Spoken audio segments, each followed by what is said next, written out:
Hey, Tim, I just wanted to let you know that we at the hotline are going to be looking for a new House Race hotline editor. I just wanted to let you know that. But let's be men about it. Let's hug it out. You want to hug or something? There you go. There you go. Yep.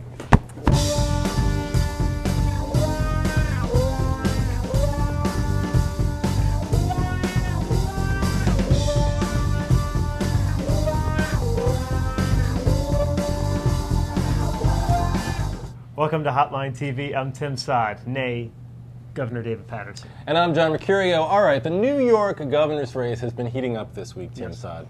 You may have noticed that. Today we're going to break down this race, this all-important 2010 race. Let's start, though, with the embattled governor, the incumbent governor, Democrat David Paterson. Yeah. Tim Sod, you cover the New York governor's race, I personally believe, better than any reporter in America. Ever. Has ever covered this race. Probably. Precisely, exactly. You cover it better than anybody. You've got your hands in all camps. What's going on right now with David Paterson? Huh? I have my hands in all camps, and that was supposed to be the hands like David Paterson. Oh. You see, that was an insider joke that even I don't get. He's so inside people Albany. Inside get that. Go. Even people inside Albany. What's going on? Obviously. Do you mind if I put my arm around you? No, that's actually I prefer it back in your space. I think though what obviously the crux of this is Obama's White House. They say they haven't directly asked Governor Paterson to resign, but I'm listening. But they want him out of that race. Right. I mean, there's no other way around it. Mr. Gaspard, who is the White House Political Affairs Director, met with Governor Paterson last Monday. Congressman Meeks met with Governor Paterson on Friday, all in an effort to sort of make him aware of the situation, that, you know, your poll numbers aren't very good, all things that Paterson knew, of course, the things he hasn't heard from above him before. Sure. But okay, all right, he's a vulnerable incumbent governor in 2010. You saw Michael Steele go out yesterday and say, look, he's not the only vulnerable incumbent. You've got John Corzine, who's trailing right now. Of course, his race is, you know, within a couple of weeks. It's not next year, so there's a big difference there. But there are other, Deval Patrick, also a vulnerable incumbent up in 2010. Why focus just on Paterson? You know, I think Michael Steele's point there was maybe it was a bit racial. It was a racial thing. But today we're seeing news that, Reverend Al Sharpton and other groups of Democrats are meeting, and other African-American leaders are meeting, Greg Meeks even, are meeting to talk Paterson out of this race. I don't think at this point it's a racial thing. It's an awareness that Paterson's pulling 20-25% against 30% against Rudy Giuliani.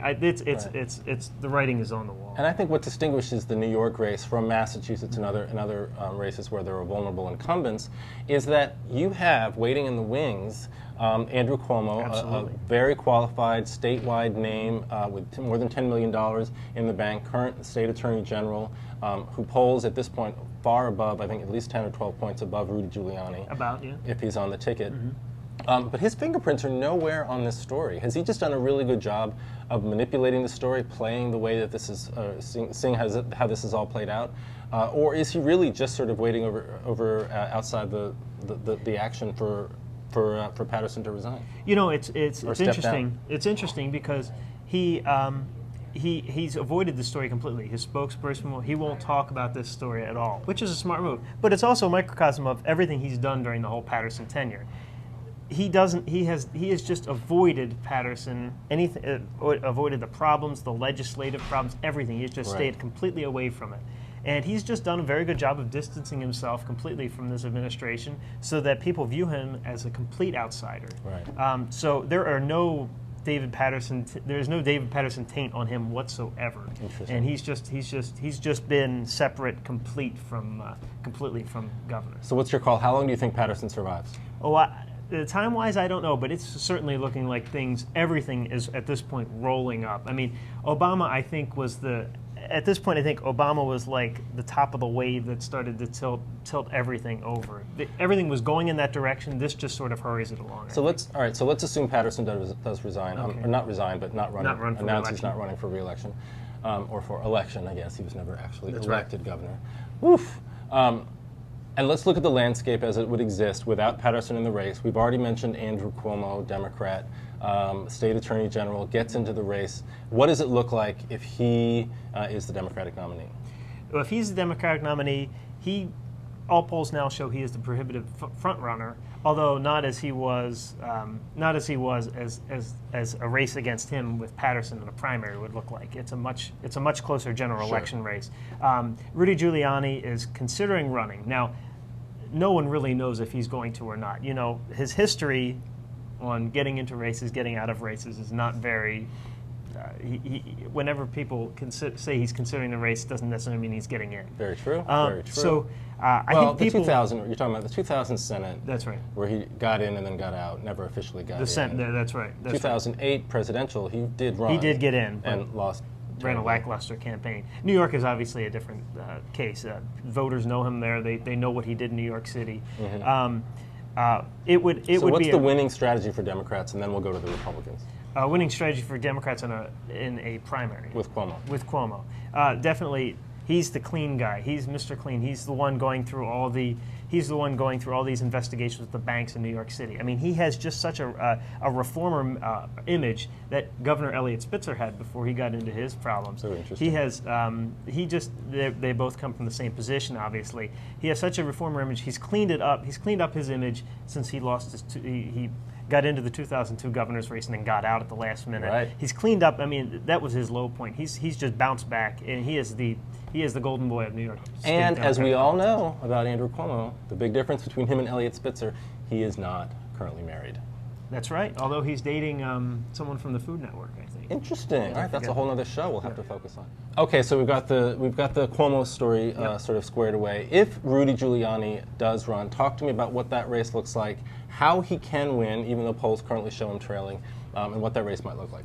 Sure. If Rudy Giuliani gets in, which everyone still is very unclear. I think now it's a 50-50 proposition. There's no way one way or the other.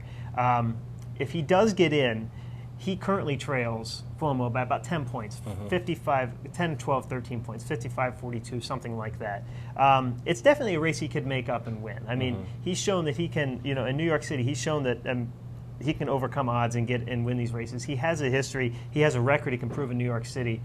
He can potentially hold Republican losses in New York City down. Right.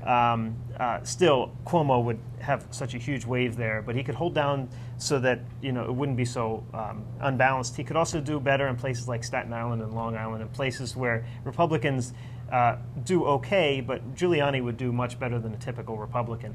And then in the suburbs in northern New York City, and then one place he would need to focus is upstate New York. That would be the place where he would need to focus if he was to do well.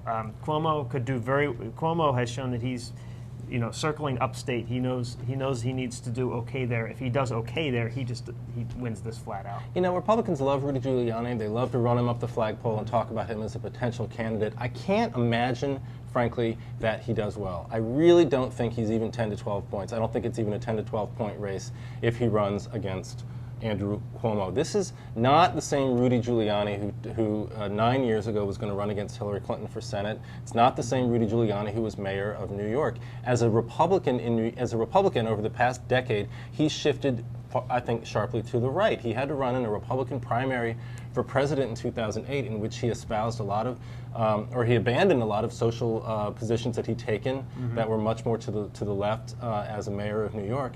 So I honestly have a hard time imagining why he would be the strongest candidate, stronger than another Republican, a congressman like Peter King, who obviously is not running.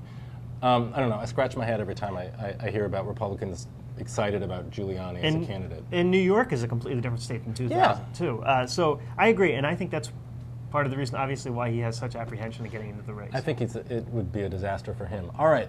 Thank you so much for such excellent expertise, such insider knowledge about the New York governor's race. The last word, Tim Saad. Yes. Will Governor David Paterson be a candidate on January 1st of 2010? I think before last week I would have said yes, but since Obama, but eventually getting out.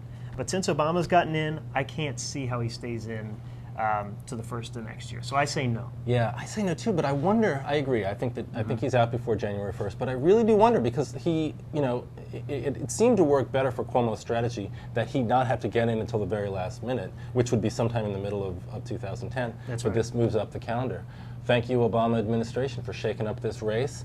Thank you, Tim Saad, for joining us on John. Hotline TV. And thank you most of all to our faithful viewers. Until next time, I'm John Mercurio. Thank you for watching Hotline TV.